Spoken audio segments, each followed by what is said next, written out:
Navadvip. But how can we persuade our minds to renounce? Master. You are a Goswami. It is your duty to officiate as priest in the temple. You cannot renounce the world. Otherwise, who would look after the temple and its services? You have to renounce mentally. It is God Himself who has kept you in the world to set an example to men. You may resolve in your mind 1,000 times to renounce the world, but you will not succeed. God has given you such a nature that you must perform your worldly duties. Krishna said to Arjuna, "What do you mean? You will not fight? By your mere will you cannot desist from fighting. Your very nature will make you fight." At the mere mention of Krishna and Arjuna, the master went into samadhi. In the twinkling of an eye, his body became motionless and his eyeballs transfixed, while his breathing could scarcely be noticed. At this sudden transformation, Navadvip and his son and the other devotees looked at the master in mute wonder. Regaining partial consciousness, he said to Navadvip, "Yog and Bhog. You Goswamis have both. Now your only duty is to call on God and pray to Him sincerely. O God, I don't want the glories of Thy world bewitching Maya. I want Thee alone. God dwells in all beings undoubtedly.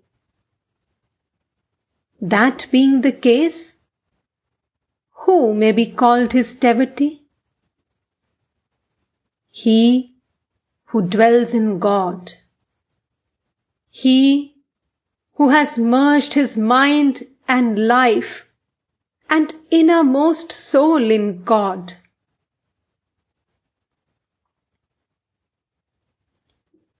The master returned to the sense plane. Referring to his samadhi, he said to Navadvip, "Some say that this state of mine is a disease. I say to them, how can one become unconscious by thinking of Him whose consciousness has made the whole world conscious?"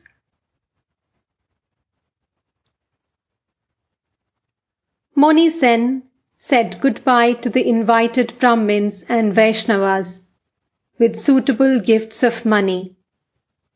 He offered 5 rupees to Sri Ramakrishna.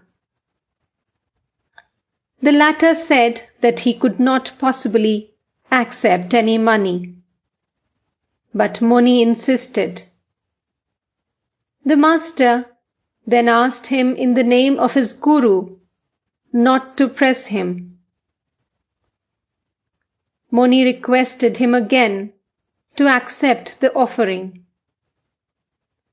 Sri Ramakrishna asked M in a distressed voice whether he should take the money.